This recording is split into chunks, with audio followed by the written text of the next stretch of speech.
Tivemos oportunidade, em nossa pesquisa empírica, de analisar alguns casos de cura e libertação ocorridos na paróquia São Pedro, conforme testemunha os entrevistados, dos quais escolhemos alguns para ilustrar como se dá o processo de cura e libertação naquela paróquia.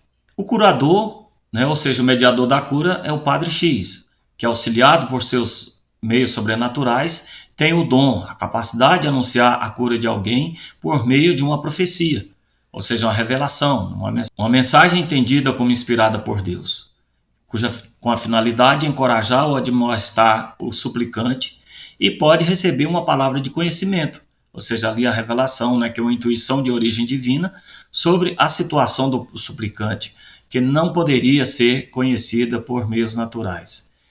Ora, o próprio Padre X diz ser apenas um instrumento a serviço de Deus. A exemplo do xamã, ele vai exercer apenas um papel intermediário ali na cura, estabelecendo uma ponte entre o suplicante pela cura e os poderes sobrenaturais. O exercício dos dons espirituais do Padre X tem o mesmo impacto teórico da jornada do xamã. Ele permite ao curador participar misticamente da vida interior do suplicante e permite ao suplicante participar dos resultados dos processos endógenos experimentados pelo curador. Então, a experiência ali da cura se assemelha muito à viagem do xamã pelas esferas celestes, à cata dos espíritos responsáveis pela enfermidade de seu cliente, ou para arrancar dos seres superiores as informações de que precisa para atender às consultas recebidas. Ora, essa viagem que acontece quando entra ali em êxtase é bastante recorrente ali na paróquia São Pedro, e é muito semelhante ao que o Padre X realiza. E tem momentos que passa a orar em línguas estranhas para depois, silenciosamente, começar a anunciar as curas. Em minha pesquisa, defendi a tese de que o próprio ambiente ensurdecedor, devido à música alta, com ritmos alucinantes, não só é capaz de provocar esse estado de êxtase no curador, como também na própria assembleia e fiéis presentes, ou seja, ali nos suplicantes da cura.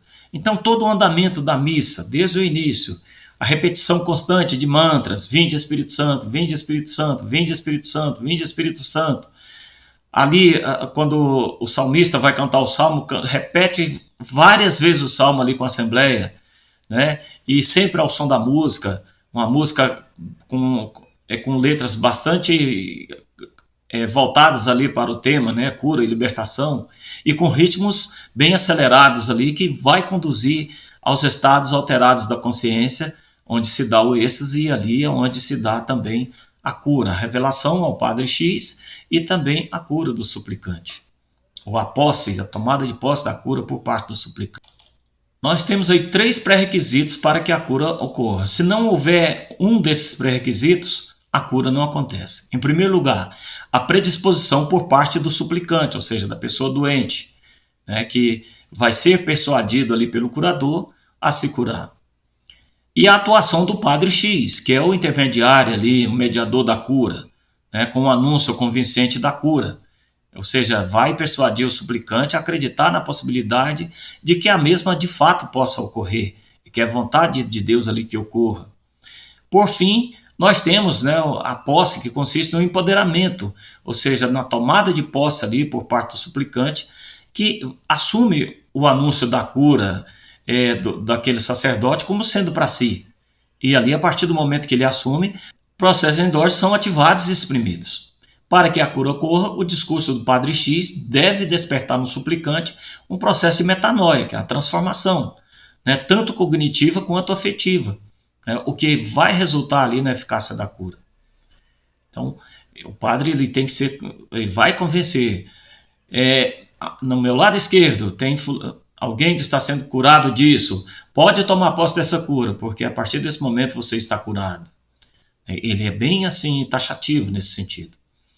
Conforme defende Quisordas, que é um autor que nós recorremos muito nesse processo, na análise desse processo de cura, no momento em que o suplicante ouve uma mensagem profética, ou seja, o anúncio da cura, de encorajamento, ou seja, de admoestação ou exortação, o impacto das palavras do anunciante é de tal forma amplificado em seu interior que soa como sendo uma mensagem realmente direta de Deus dirigida a ele, dando-lhe encorajamento para tomar posse da cura. Naquele momento, ele sente a atenção divina focalizada diretamente nele. Então, sobre a atitude da posse da cura pelo suplicante, nós temos que, ao tomar posse da cura, a primeira atitude do suplicante é confiar no poder de Deus. Sem essa confiança, a cura não ocorre. A confiança é precedida pela fé e pela crença. Aqui não se deve confundir confiança com a fé. A fé é a credibilidade de uma pessoa ou sistema. Derivando da fé, a confiança é precisamente o elo entre fé e crença. A crença a pessoa já traz dentro de si, como um construto próprio, subjetivo, ao passo que a fé é a decisão que leva a pessoa a tomar posse da cura. Essa posse implica necessariamente a confiança de que venha a ocorrer. Pode-se dizer que a força matriz da cura é a fé, e sem esta não há confiança. E não havendo confiança, perde-se a graça e a cura não acontece. Ora, de acordo com Crisóstomo, os carismáticos católicos acreditam piamente que quando uma cura é pedida, ela é invariavelmente assegurada por Deus benevolente. E a comprovação física da cura, principalmente pelos testemunhos, torna-se sinal de que o milagre realmente acontece, e isso dá legitimidade ao curador. Então, o que vai dar legitimidade ao mediador da cura, né, o Padre X, é exatamente os testemunhos. Pessoas que vão ali, estavam com câncer no estômago, pega um raio-x mostrando que tinha um tumor ali no estômago. E depois do anúncio da cura e do empoderamento, e depois da posse da cura, né, que ocorre todo o processo de cura ali, a pessoa é curada, retorna ao médico, faz novos exames, e ali ele vai exibir os raios-x na paróquia, testemunhando, onde consta que não existe mais tumor no estômago. Ou seja, ele foi curado da doença, ele foi curado do câncer. E isso vai dar uma legitimidade muito grande, uma credibilidade muito grande por parte dos fiéis ao Padre X, né, que vai ter seu carisma legitimado pelos testemunhos das pessoas que vão ali na paróquia, e que ele dá espaço para esses testemunhos durante as missas, ali depois da proclamação do Evangelho, antes da sua homilia. Então nós temos aí alguns estudos de caso que nós fizemos, né, e fiz apenas alguns recortes para mostrar para vocês como se dá o processo de cura naquela paróquia. Então nós temos aí 2 exemplos de cura com revelação.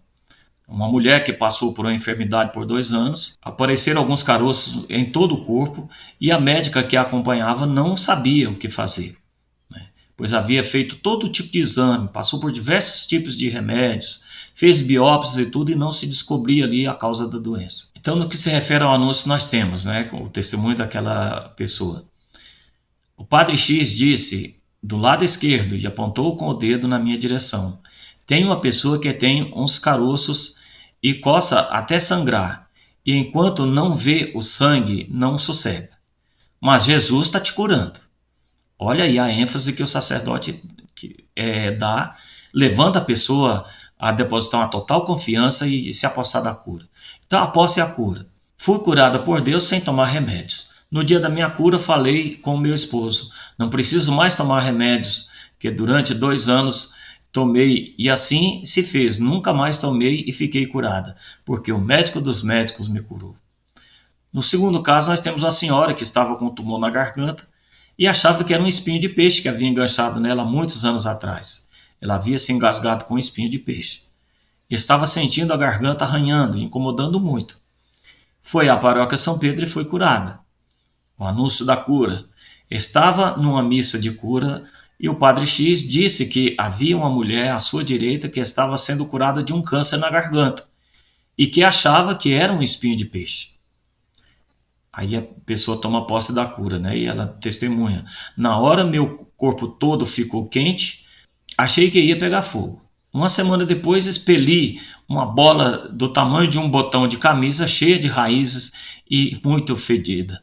O caso 3 se refere a uma senhora de 46 anos que já havia sido espírita e no dia do seu aniversário recebeu uma mensagem do Padre X, parabenizando-a, e nessa mensagem dizia que tinha uma nuvem negra sobre minha cabeça, mas que eu não temesse, que tudo iria passar e meus caminhos iriam brilhar. Ora, aquela senhora ela foi ao médico para um exame ginecológico e foi constatado um câncer já em estado avançado, né, no seu útero, que por ser tão grande não foi possível ser extraído na cirurgia. e o mesmo já havia atingido outros órgãos. E aí acontece a cura, né? Que o médico chega a chamar a família e comunica o fato, desenganando aquela mulher. Nesse período, minha amiga levava uma foto a todas as missas de cura e libertação. Fiz a radioterapia no Hospital Araújo Jorge, em Goiânia. E hoje, graças a Deus, faço o exame e não tenho nada. Estou totalmente curado e o único remédio que tomo é água benta, benzida no programa de rádio Caminhando com Jesus Cristo, que é realizado pelo padre, e a Santa Eucaristia. Já se passaram 5 anos e 11 meses. Tenho todos os exames que provam a veracidade do fato. Do que falo. A fé se transmite e o Padre X todos os dias transmite para nós essa fé. Esses 3 testemunhos têm em comum a doença física e a revelação do Padre X, né, com o anúncio de cura, sendo que 2 se deram durante a missa e outra através de uma mensagem do Padre X à pessoa. Então, essa prática de anúncio de cura é comum na renovação carismática católica e não precisa ser necessariamente um sacerdote a fazê-lo. Pode ser qualquer religioso e até mesmo leigos. Então, nos 3 casos, por ter tomado posse da cura, as suplicantes foram curadas e a primeira atitude delas foi confiar no poder de Deus, predispondo-se assim à recuperação da saúde. Então, a sensação de calor sentida ali pela terceira suplicante, né, no momento da cura, de acordo com Quizordas, é um sinal de que a cura realmente estava acontecendo. A sensação de calor sentida pela segunda suplicante, que ela sentiu no corpo, de acordo com Quizordas, ali é como um sinal de que a cura realmente está acontecendo. O caso 3 apresenta 2 particularidades. A primeira é a mensagem recebida pelo Padre X, profetizando o que iria acontecer com ela, e o fato de a amiga ter ido à paróquia São Pedro suplicar a sua cura. Então a mensagem do Padre X a predispôs a aceitar no momento da doença que tudo iria se resolver. E isso lhe deu uma confiança redobrada, né, no trato com a doença, predispondo-a para a cura. No caso 4, temos um duplo exemplo de fé. O pai foi buscar a cura para si e para seu filho deficiente, e pela fé ambos a alcançaram. Então nós temos aí o relato, né? Ia ser submetido a uma cirurgia para colocar um marca-passo. Essa cirurgia iria acontecer numa segunda-feira pela manhã. No domingo anterior, houve uma missa de cura na paróquia São Pedro. E aí ele diz que foi com muita fé pedir a Deus que acontecesse tudo bem na cirurgia. Mas tal foi minha surpresa que meu filho, que é deficiente, olhou para a cruz e pediu, mesmo com dificuldade de falar, pediu: Jesus, cura meu pai. Na segunda-feira pela manhã, fui à clínica para fazer a cirurgia e durante os exames, antes da internação, o médico me perguntou: Senhor, onde o senhor foi esse fim de semana? E eu respondi: fui à missa na paróquia São Pedro. Por quê? Ele respondeu que Deus tinha me curado, pois não necessitava mais fazer a cirurgia. Essa pessoa passou a ser um grande amigo, né? Sempre vinha nos cenáculos aqui na minha casa.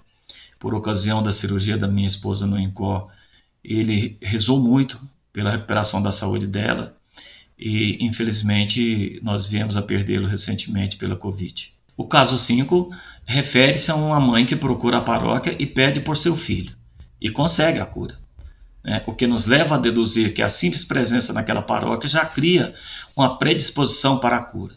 Mesmo que não tenha qualquer anúncio de cura ou libertação, o próprio ambiente já cria um clima favorável à crença da pessoa, que leva à fé, e esta, por sua vez, vai levar à confiança, e assim a cura acontece, o que mostra que a cura não vem só pela revelação. Então, como pudemos presenciar também, no momento dos anúncios de cura, o Padre X ora em línguas e aos poucos vai induzindo a pessoa a pedir a cura.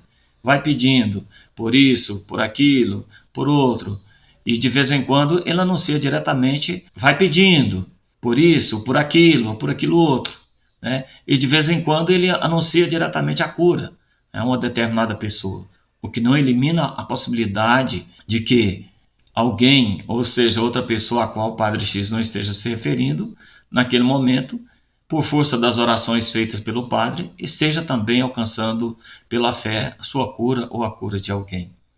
E aí nós temos, né, o testemunho dessa pessoa. Conheci a paróquia São Pedro há 11 anos e desde então venho recebendo muitas bênçãos. A maior foi quando eu passei a frequentar muito em função da cura do meu filho, as missas de cura e libertação. Na época, meu filho, que tem deficiência mental leve, não tinha nenhum controle nas fezes. Defecava na roupa, era constrangedor para ele e para nós. Com nossa fé na unção do Espírito Santo de Deus e através das missas do Padre X, meu filho começou a defecar normalmente no banheiro e de lá para cá ele está 95% normal. Desenvolveu a fala e mentalmente desenvolveu de forma surpreendente e chegou a um nível que nós nunca poderíamos acreditar que ele chegaria. Esses dois casos são de pessoas que se declararam terem sido espíritas antes de frequentarem aquela paróquia e ambos falam que passaram por uma transformação, ou seja, uma metanoia, o que se deduz referir-se a um processo de conversão ocorrido na paróquia. E isso se deve à desdoutrinação espírita que ocorre na paróquia São Pedro, em que se promove um esvaziamento doutrinal, com ataques constantes ao espiritismo, à umbanda, ao candomblé, à quimbanda, na guerra espiritual que se estabelece naquela paróquia. Isso é ali entendido como uma libertação interior, ou seja, uma cura interior, ou até mesmo uma liberação na perspectiva de Quizordas, né, que consiste numa espécie de lavagem cerebral, quando nas missas de libertação as pessoas repetem com o padre uma oração muito forte de renuncio à inveja, ao rancor, à mágoa, ao feitiço, à macumba, ao espiritismo, a Satanás. Quando o suplicante do caso 4 fala que deve a cura à forte presença de Deus naquele lugar e a unção do Padre X, reforça não só o dom que eu mesmo tenho, por promover ou por mediar a cura, né, de despertar em si mesmo a metanoia pela qual passou, e isso vale também para o caso 5, né, não só ele próprio, como também de toda a sua família. Então podemos, portanto, nos referir aos dois casos de conversão de uma mudança de religião espírita para a católica, né? Afinal, isso é muito comum ali naquela paróquia. No caso 6, temos uma professora de 53 anos que há tempos estava precisando de um direcionamento espiritual e ao passar a frequentar a paróquia São Pedro, passou por um processo de cura interior. Então nós temos aí o relato dela, né? Ela aceitou as revelações, rezando com as velas de Pentecostes, abençoadas durante as missas de cura e libertação. A evangelização recebida me fez e faz acreditar que Deus Pai, Deus Filho e Espírito Santo estão presentes em minha vida todos os dias e em todos os momentos. Fui liberta, acreditando e recebendo todas as graças que pedi. Devo tudo à fé que aprendi ao ser evangelizada. Significa uma mudança radical com a aceitação da cruz para a remissão dos meus pecados. Aprendi a perdoar com dificuldade e demora, mas o perdão me mantém de pé, com orgulho de ser católica, podendo e sabendo me defender e usar a palavra de Deus como única verdadeira e real. Toda a minha vida foi mudada e continua mudando sempre para melhor e para o crescimento da minha fé. No caso 7, temos uma engenheira de 56 anos que entrou para a pastoral da liturgia na paróquia e teve uma paulatina cura interior ao participar das missas de cura e libertação e fazer o seminário de vida do Espírito Santo, além de cursos que fez na faculdade de teologia, o que fez com que crescesse na fé e na espiritualidade. Ora, esses dois casos evidenciam que a cura interior pode se constituir num lento processo de transformação, que acontece na vida da pessoa em contato constante com o sagrado. São comuns pelo fato de serem pessoas que participaram do seminário de vida do Espírito Santo. O caso 6 mostra também um processo de cura interior de forma lenta e que fala em perdão. O caso 7 é típico daqueles que, em momentos de aflição, por não ter seus problemas materiais de ordem financeira resolvidos, a pessoa apela para a religião. Ao ter contato com a renovação carismática católica, participando do seminário de vida do Espírito Santo, ganhou novo ânimo espiritual para a vida, passando a reinterpretá-la de forma positiva e diferente, ganhando confiança e esperança não só para receber seus precatórios, como também por ajudar o marido a deixar o alcoolismo. O caso 8 é de uma pessoa que já foi protestante, né, participou da Sara Nossa Terra e perambulou por várias igrejas católicas e evangélicas até chegar à paróquia São Pedro. Sentia a vida monótona e vazia e ao participar de uma missa de libertação com o Padre X, seu coração encheu-se de alegria e logo percebeu que o Espírito Santo estava ali. Razão porque resolveu continuar a servir naquela paróquia, entrando para a pastoral da intercessão. Então, no seu relato, nós temos que foi liberta da rejeição que tinha Nossa Senhora e também de tantos outros preconceitos que eu tinha da Igreja Católica. Devo esta cura e libertação ao nosso Senhor Jesus Cristo, a Nossa Senhora que intercedia por mim junto a Jesus, mesmo quando eu não queria ser sua filha. Foi bastante significativo porque me fez conhecer melhor a Igreja Católica e voltei a frequentá-la. Hoje tenho uma fé consolidada, sei a importância da Eucaristia e de viver os sacramentos da Igreja. Já não estou mais presa às orientações de leigos que se passam por doutores da Bíblia Sagrada. O caso 9 é típico da cura de memórias, em que a pessoa passa por um gradativo processo de cura interior, ao associar a presença viva de Jesus Cristo em sua vida, por meio da fé professada na paróquia São Pedro. Uma fé viva e intensa. Ao atribuir sua cura ao Espírito Santo, que é muito abrasador na paróquia São Pedro, ela demonstra ter assimilado aquilo que é essencial na renovação carismática católica. A centralidade que ocupa o Espírito Santo, e isso justifica seu engajamento no movimento Renascidos em Pentecostes, criado ali pelo Padre X, que é seu fundador, no que também inova em relação a tantos outros padres carismáticos. Então, conforme seu relato, eu tinha medo antes de frequentar as missas na paróquia São Pedro. Tinha medo de escuro, de pessoas mortas, de dormir sozinha. E todos esses traumas me foram libertos frequentando e perseverando em orações na missa. Minha cura só foi concretizada porque a fé profetizada naquela paróquia é uma fé viva e intensa. Devo esta cura ao poder do Espírito Santo, que é muito abrasador naquela paróquia. Sentimos lá algo de extraordinário que só quem vive e presencia sente. Então nós temos que a conversão que se observa nesses dois casos, levando as pessoas a se engajarem em algum serviço pastoral ou movimento na igreja, de acordo com Quisordas, não é necessariamente uma súbita e dramática reestruturação cognitiva. Ela se dá normalmente após uma forte crise pessoal.